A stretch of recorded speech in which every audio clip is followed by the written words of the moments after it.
The envelope was heavier than it looked. Ivory vellum with gold edging, sealed in wax stamped with an unfamiliar crest. Claire turned it over twice, as if doing so might reveal some mistake. But there was no mistake. Her name was written in Romance. Handwriting, flawless, arrogant cursive that still made her stomach twist. Claire veiled, "No, miss. No, Ms. Not even Claire Devereux, her stage name now. Just Claire Vale." Like she had never left him. She sat at her kitchen counter, one hand wrapped around a chipped mug of peppermint tea, the other hovering above the wax seal. The apartment smelled faintly of lavender oil and the cinnamon toast she hadn't eaten. Her bump pressed against the edge of the table, 6 months along, and already she could feel her daughter shifting when emotions rose too high. She broke the seal. The contents slid out with a whispered an invitation to tea. Oh, a wedding at Roman's wedding. Roman Vale, billionaire tech CEO, media darling, and the man who had called her too fragile for motherhood just a year ago, was getting married. The event was to be held at the historic Langley estate. Black tie, no press, but select performances welcome. At the bottom, in a smaller font, handwritten this time, "Claire, you'll sing for us. One last time. R." If this story resonated with you, subscribe to the channel and spread the word, and tell us where you're watching from. Her vision blurred. She stood, clutching the paper, and walked to the window. Outside, the city glowed with careless December lights. Couples walked past below, bundled in scarves and laughter. Claire pressed the letter to her chest. Her heart kicked once, then again, from the inside. "You feel that?" she whispered, looking down at her belly. "That's your father." She hadn't seen Roman since the night he called her pregnancy a complication. That night, he'd ended their marriage with a signature and a check. She'd walked out with nothing but her songbooks and pride. No alimony, no paternity acknowledgement, just silence. Until now, her phone buzzed out a message from her agent. "This wedding gig, was this a joke? It's from Roman's PR team. Should I respond?" Claire didn't type back. Instead, she slowly placed the invitation on her piano. The keys were covered in dust. She hadn't played since the day the doctor confirmed the baby. Roman had said he wanted a clean break. That fame didn't mix with family. That her voice was better spent on the stage than in a nursery. But now he wanted her voice again. Claire looked at the piano, then at the invitation. She sat down, pressed a single note, then whispered through her tears, "If I'm going, I'm not going quietly." The first time Claire met Roman, he'd bought out the jazz club just to sit alone in the front row. He'd watched her the entire set, never clapping, never smiling, just listening. Afterward, he walked backstage and said, "Your voice doesn't belong in a room this small." At first, it was intoxicating. The gifts, the way he spoke about building a future. Roman Vale was the kind of man who didn't ask. He acquired. And for a while, Claire didn't mind being wanted that way. But there were signs, little edits too. Her wardrobe, comments about the lyrics she chose. "Sing what they want to hear," he'd say, "not what makes you cry." Then came the contracts. One to manage her career, one to protect his name, and eventually, one to bind their lives together to marriage. At the wedding, Roman gave a toast that made every guest swoon. Claire remembered the part that didn't make it into the video. "I'll give you everything. Just don't make me choose between you and the empire." They fought often and made up faster, until the day Claire showed him the pregnancy test. His jaw didn't move. His voice didn't rise. He simply stared for a long time before whispering, "Terminated." Claire laughed. She thought it was a bad joke. Roman didn't smile that he paced the kitchen, murmuring about investors, IPOs, brand liabilities. When Claire told him she wouldn't go through with it, he stood still for 10 seconds, then left. The next morning, she found the divorce papers on the marble countertop, already signed by him. No note. Just a post-it. "You chose." What followed was a blur of courtrooms and legal language meant to suffocate. Roman never appeared in person. His lawyers did. The lead, Grant Mercer, was a predator in a tailored suit. He offered Claire a settlement. Enough money to disappear, under one condition: silence that a full confidentiality agreement, no mention of Roman's name in connection to the child. No public statements. No claim to the empire. Claire had sat across from him, belly barely visible, hands trembling. "I don't want your money," she said. Grant had smirked. "Everyone does. You'll come around." She didn't. Instead, She signed the clause with a cracked heart and left the courtroom with nothing but her dignity and a scan of her baby tucked into her purse.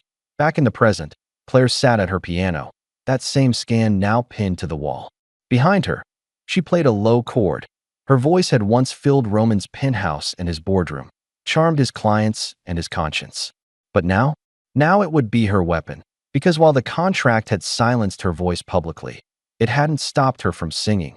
And at his wedding, under chandeliers and camera flashes, Roman would learn, a song could tell the truth louder than any. Press release. The moment Claire stepped out of the town car, she knew.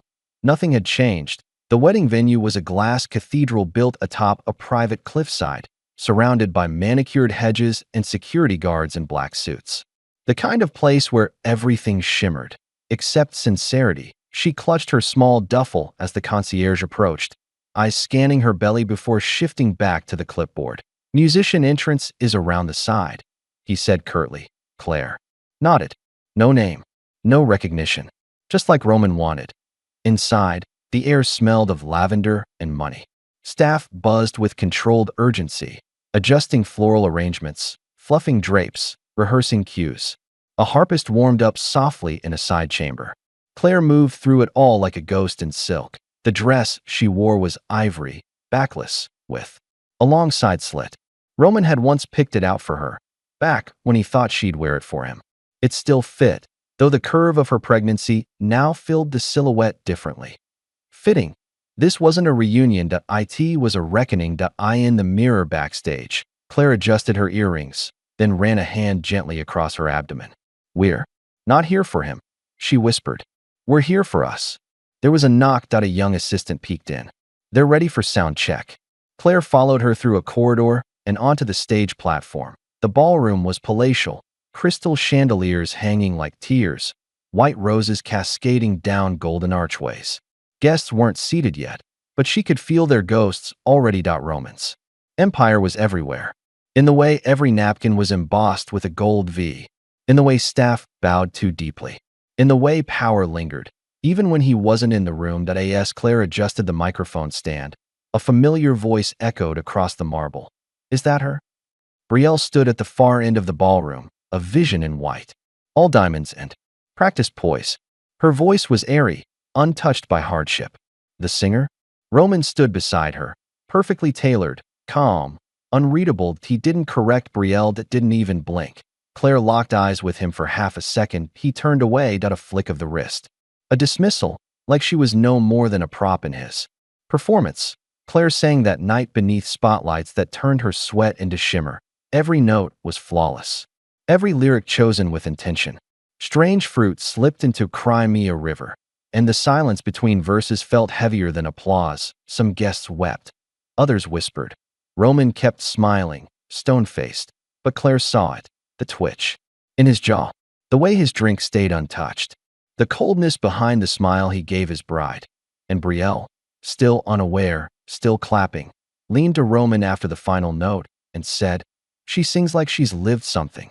Claire bowed once and exited the stage, heart pounding. The performance was over, but the show had just begun. Claire stood in the shadowed wings, invisible behind the curtain, her breath still shallow from the last note.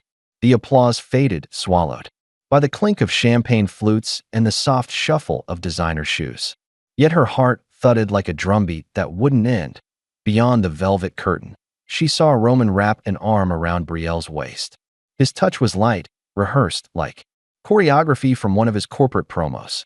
But Claire's eyes, seasoned from years of knowing, caught the flicker beneath the performance. Every time her voice echoed through the room, Roman's shoulders tensed.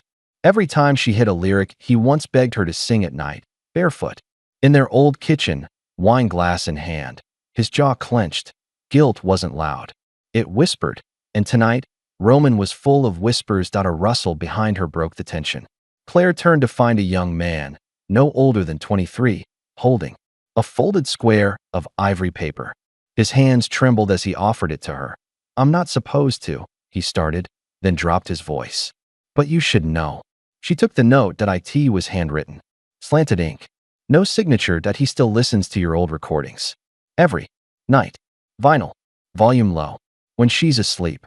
Claire blinked. She ran a thumb over the edge of the paper, letting silence swell between her and the boy. "What's your name?" she asked. "Tyler," he replied, glancing over his shoulder nervously. "I started as an intern. He promoted me fast." Too fast. She studied him. Too fast meant trusted. Or silenced. Or both. "You knew I'd be here," Claire said quietly. "Did you send the invitation?" Tyler hesitated. "I might have dropped your name during the playlist meeting," he admitted. "I knew he'd see it. Knew he'd pick a song that needed you. He never stopped playing your voice. I thought, maybe you deserve to be heard in the room, not just on a speaker in the dark." Claire folded the notes slowly. Behind them, the ballroom lights dimmed further for the cake cutting. Roman's laugh echoed, a deep, performative baritone. But it cracked at the end. Barely. A fracture no one else heard. Except her. "Be careful, Tyler," Claire warned, stepping back into the shadow. "People like him only keep secrets that serve them." He nodded, lips tight. "I know. I just wanted you to know you were never erased." "Not really." She tucked the note into her dress and exhaled. Roman hadn't erased her, that he'd preserved her. In private, her voice, like a ghost, haunting the glass walls of his empire. But ghosts had a habit of showing up when least expected. As she moved toward the dressing room, her mind raced, not with revenge, but clarity. He hadn't moved on. He'd just buried the truth beneath champagne toasts and silk veils. And now, that truth was on stage, 6 months pregnant, singing the very songs he once said saved him. The curtain might have closed, but the real story had just begun. The wedding rehearsal was supposed to be flawless, choreographed to perfection like one of Roman Vale's quarterly product launches. Spotlights panned across polished marble. Strings played. Staff and earpieces whispered timing cues. Claire stood alone at center stage, mic in hand, her voice soaring like it always had. But tonight, she made one quiet change. She sang the old song. But this time, she didn't cut the last verse. "You said the echo of my name was a lullaby, but you buried it beneath contracts and shamed that I was the chorus. You, just the silence." The words drifted like smoke across the chandeliers. There was no instrumental swell behind it, just Claire's voice and a collective intake of breath from the few staff members who realized what they'd just heard. She let the silence settle. Then she walked off stage like nothing had happened. Roman was waiting in the wings, red-faced, fists clenched. "What the hell was that?" he hissed, stepping into her path. Claire kept walking. He followed. "I said cut that verse years ago. You agreed. That wasn't part of the set list." She turned slowly, her tone icy but controlled. "You don't own this voice anymore, Roman." His jaw tensed. "Claire, no," she held. His gaze, steady. "Not the songs. Not the child. Not me." He reached for her arm. Too fast, too rough. And that's when a quiet click echoed from the hallway. Neither of them noticed the woman behind the floral arrangement. Her dress simple. Her phone recording just beneath her clutch. Claire saw her. Just briefly. Long brown hair, no press badge. Just observant eyes and the practiced stillness of someone used to hiding in plain sight.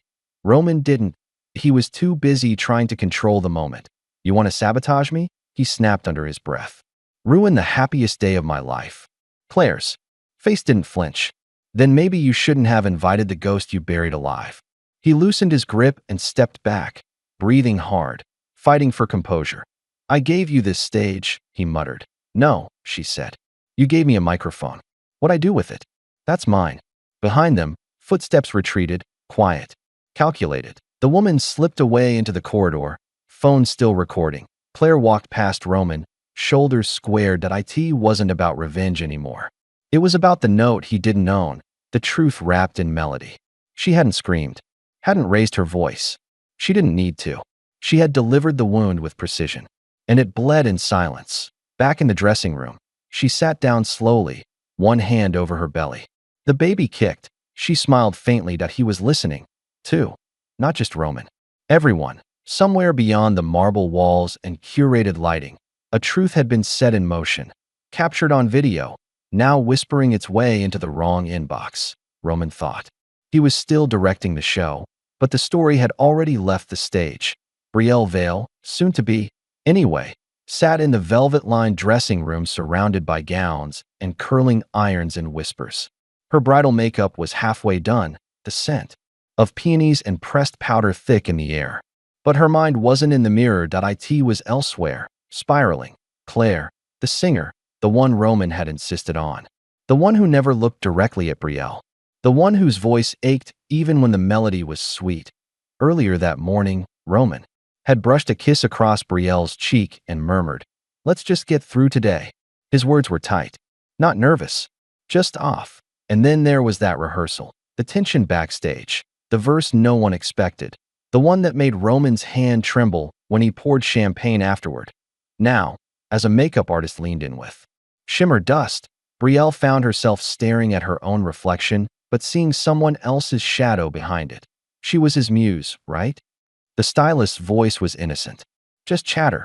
But it landed like a blade. Brielle blinked. "What did you say?" "Oh," the stylist froze. "Nothing. Just, I thought Claire used to be involved with him. Like, creatively."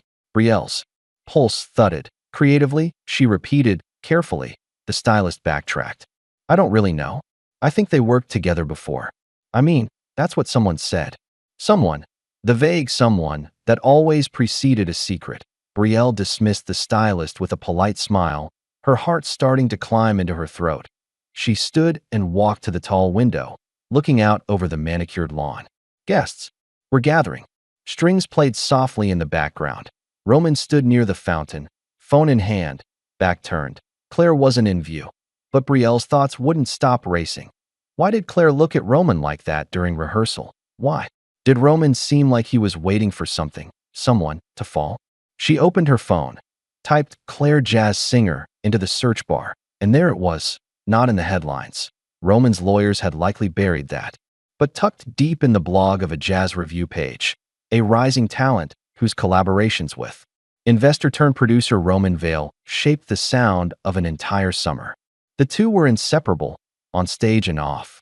Their final song ended in silence and legal contracts. Brielle scrolled faster at a grainy photo from 5 years ago. Claire, younger, leaning into Roman. Same eyes, same sadness. She closed the tab. The pieces fell hard that he brought her here, that he forced her here, and she was pregnant. Roman had said Claire wasn't important anymore, that it was just good optics to feature a local artist, that she had agreed to terms. Terms, like she was a clause in a deal. Brielle stared at herself in the mirror, wedding gown half-buttoned, crown still waiting to be placed. The look on her face wasn't the one she practiced. It was betrayal. It was fury. It was a woman who knew she had been sold a story, not a future. She didn't scream, didn't cry. Instead, she picked up her phone and sent a message to an unknown number. From a leaked guest list. "Claire, meet me. Before the vows. Alone." The reception ballroom shimmered with gold leaf, soft candlelight, and a grand piano at its center. Guests clinked champagne flutes, the hum of pleasantries echoing under vaulted ceilings. Everything felt expensive, yet brittle. Claire adjusted the microphone, her fingers brushing against her baby bump just beneath the draped emerald gown. The lights dimmed. The band gave her the cue. She began with a familiar melody, one of the classics. Something safe. Her voice floated gently, silk over porcelain. Guests leaned in. Conversations paused. Even Roman, seated beside his new bride, turned slowly toward the stage. Then she shifted, announcement.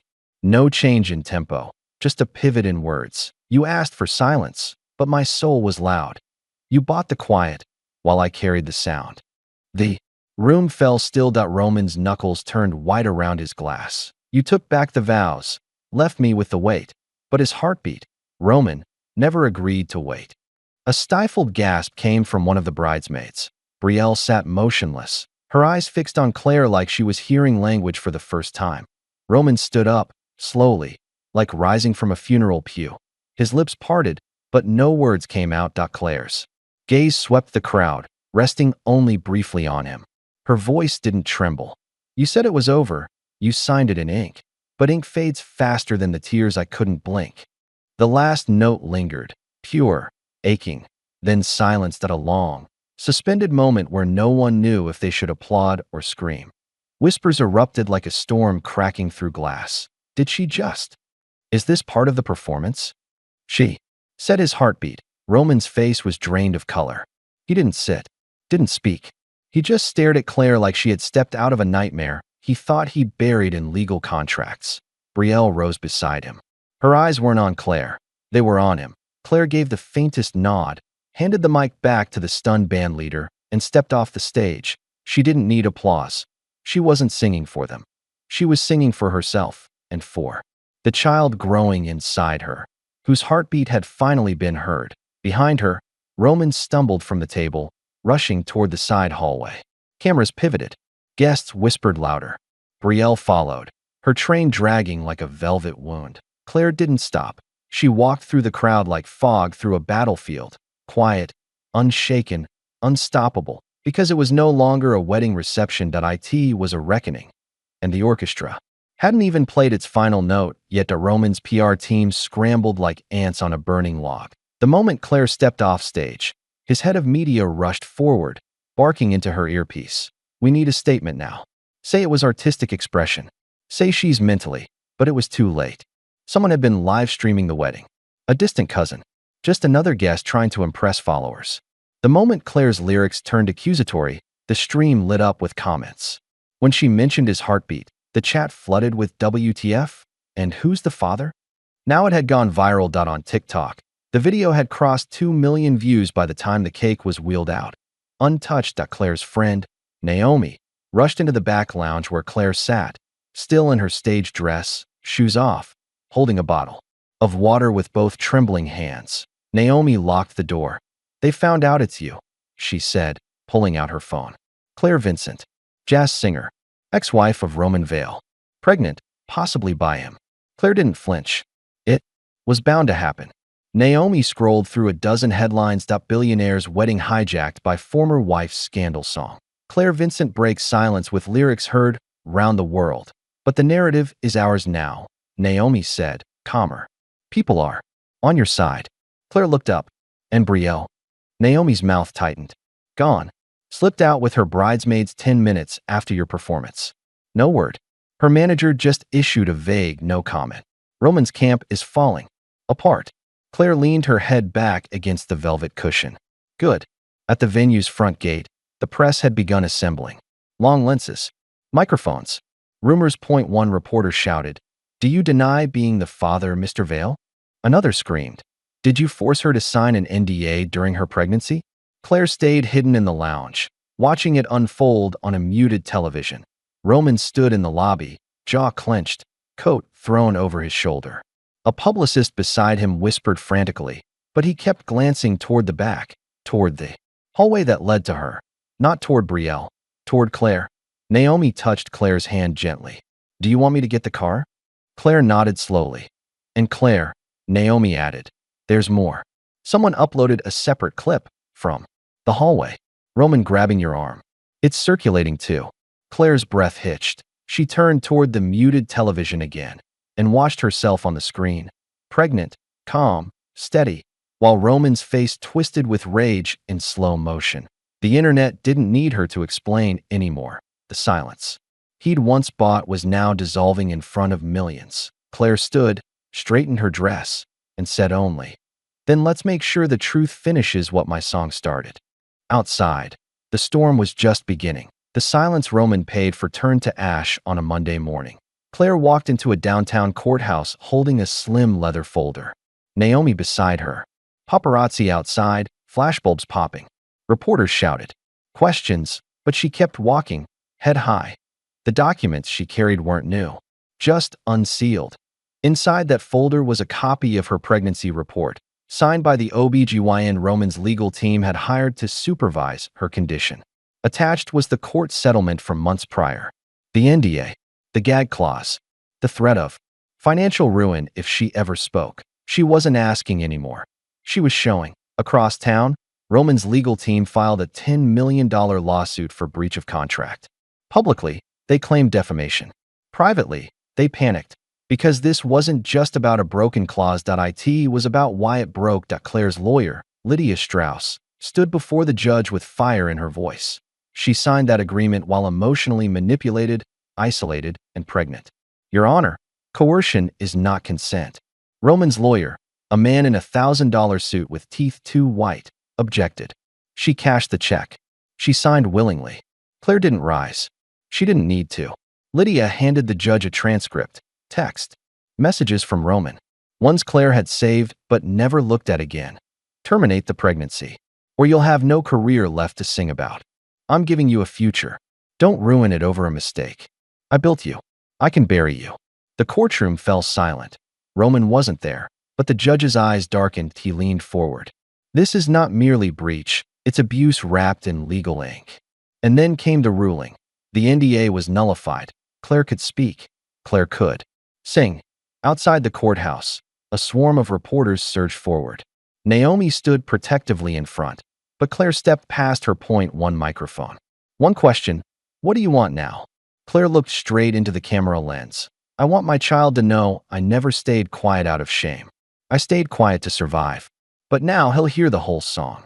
Across the country, that clip was replayed on every major news network. Roman, sitting alone in his high-rise penthouse, threw a glass at the screen. But the glass didn't break the news cycle. Claire's story wasn't just a headline anymore. It was a movement. That night, Lydia texted Claire. You gave me the courage to speak too. I signed an NDA once. Different man. Same silence. Claire replied with only 3 words. Let's burn them. The legal world buzzed with fear. More women. More contracts. More silence. Ready to be broken. Roman had tried to use the law to erase her. Now the law turned on him. And Claire? She wasn't afraid of contracts anymore. She was rewriting the fine print. In bold, the crash didn't come with sirens. It came with silence. Roman Vale's face disappeared overnight from the homepage of his own company. No press release. No tribute. Just gone. Behind closed doors, the board had met in emergency session. Half the room had watched Claire's courthouse interview. The other half had already seen the leaked recordings, his voice, his threats.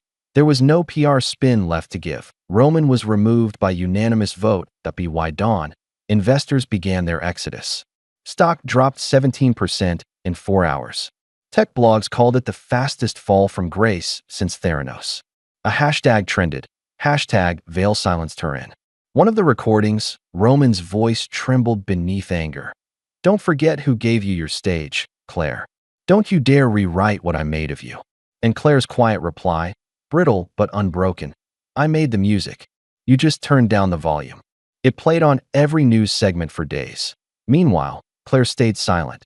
She didn't need to say anything anymore. The world was speaking for her, but it wasn't just corporate collapse.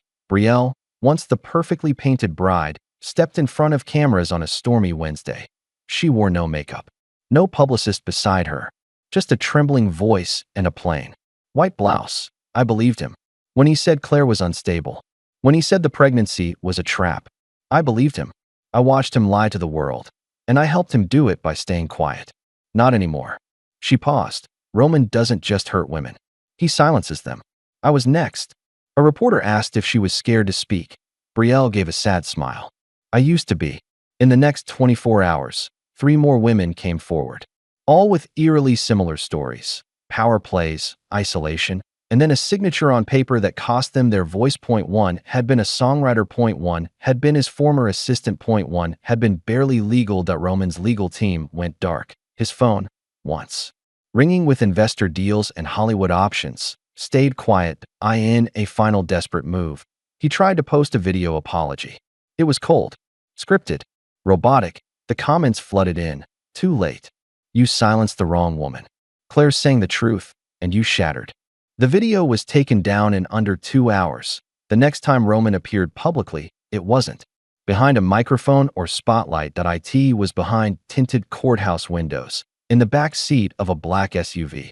Across the city, Claire sat in a small recording studio, humming lullabies to her unborn child, fingers resting on the mic. She didn't need to fight anymore. She just needed to sing, because the empire had fallen. But her voice stayed. The stage wasn't gilded this time. It was simple, wooden, honest. A single spotlight cut through the dark, warming the microphone like a sunrise. The crowd sat silent, thousands deep.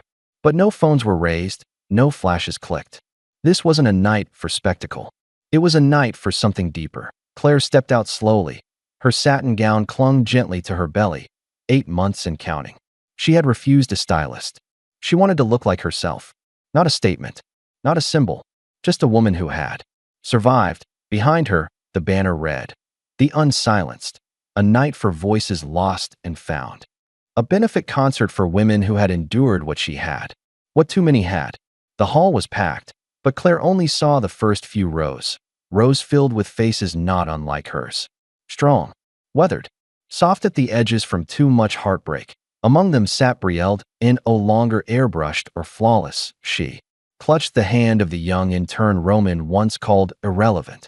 Beside them, Claire's friend, now her manager, nodded softly, tears already welling. Claire stepped up to the mic. She didn't speak. She sang. The first few notes were low and trembling, like footsteps in fog. Then the lyrics came, slow, clear, biting. He bought my silence, but not my soul. Told me I was broken, just to stay in control. But even cracked glass catches the light. Her voice swelled. Strong. Rich. Her eyes stayed shut. You left me voiceless, but I found a song that I bled in shadows. Now I stand strong. I am the echo you couldn't erase. In the front row, a woman in her 60s wiped her eyes. A girl no older than 15 clutched a tissue in both hands. A former corporate assistant leaned forward, shoulders trembling, as if hearing her own life reflected in every note. Claire wasn't just performing. She was remembering. She was rewriting. The final verse hit like thunder wrapped in velvet. Your empire fell, but my voice stayed. That I built my name where you threw me away. And this lullaby, is not for you. She held the last note until it broke gently at the edges. Then, silence. The audience didn't erupt. They rose slowly, as one, hands over hearts. Not a concert reaction. A eulogy for every silenced woman who never made it to the mic. Claire bowed, eyes glassy. From backstage, a soft voice whispered, "That was it. Claire, that was everything." She nodded, breathing deeply. "He built walls," she said quietly, "but we turned them into stages." That night, the performance aired nationwide. It trended for days. News anchors called it the voice that broke the silence. But for Claire, the real moment came later, when the applause was long gone, and she stood in front of her mirror backstage. She placed both hands on her stomach. "I sang for you too," she whispered. That a gentle kick was her only reply. And somewhere, in that quiet, Claire smiled. The room was quiet, almost sacred. Soft light filtered through the curtains as monitors beeped steadily, their rhythm mimicking the quiet heartbeat of something beginning. Claire lay in bed, her body sore, her face pale, but her eyes glowed. Wrapped in a soft cream blanket, the newborn nestled against her chest, rising and falling with her mother's breath. She was impossibly small, but she was perfect. Claire pressed a kiss to the baby's forehead. "Melody," she whispered. The name had come to her during the final contraction, when the pain threatened to swallow her, when the world narrowed into heat and thunder and trembling hands. In that moment, the name was her anchor, Melody, the song she could finally sing without fear, without apology, without him. A nurse smiled from the doorway, clipboard in hand. "Would you like to write the name on the birth certificate now?" Claire nodded, brushing a damp curl from her forehead. "Melody Vale." There was a long pause. The nurse tilted her head. "You're keeping his last name?" Claire didn't blink. Not for him. For her. Because she'll redefine it. On the wall above the bassinet hung a small framed quote. Claire had brought it herself, tucked into her overnight bag with the baby clothes and backup chargers. It read, "My voice is mine." Not a lyric. A promise point. 2 days later, Claire was discharged. Cameras camped outside the hospital, but her manager had arranged for a back exit and a quiet car. No flashbulbs. No press. Just quiet. In her apartment. Everything was ready. A bassinet in the corner. A warm yellow blanket draped over a rocking chair. A mobile that played soft jazz lullabies instead of nursery tunes. No pink explosion, no frilly bows. Just comfort. Just home. Melody settled in easily, as if she'd always belonged there. Claire stayed up that night, cradling her on the couch. Outside, rain pattered gently on the windows. Inside, Claire hummed, half lullaby, half memory. In another city, Roman sat alone in a penthouse now stripped of furniture and staff. The news had been relentless since Claire's performance. Interviews, lawsuits, shareholders resigning in disgrace. His reputation was in freefall. His fortune, halved and falling. His phone vibrated. A news notification. Claire Vale welcomes baby girl. Names her Melody in emotional post. There was a picture attached. Not of the baby. Just Claire, sitting in a rocking chair, eyes closed, head tilted back, smiling like someone who had finally exhaled after years underwater. Roman stared at it. He thought he would feel rage that he felt. Nothing, because in the end, she hadn't destroyed him. She had simply outgrown him. Sunrise. Claire stood by the window with Melody in her arms. The sky was painted with soft peach and silver. Birds stirred. You're free, Claire whispered, not from him, but from shame, from secrecy, from silence. One day, she would tell Melody the whole story, not to burden her, but to show her how far they'd come.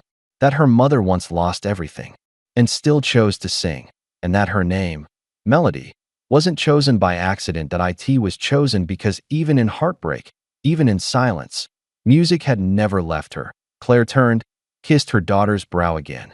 Welcome to the world, she whispered, and in her arms, Melody cooed, like a first note forming, like the beginning of a brand new song.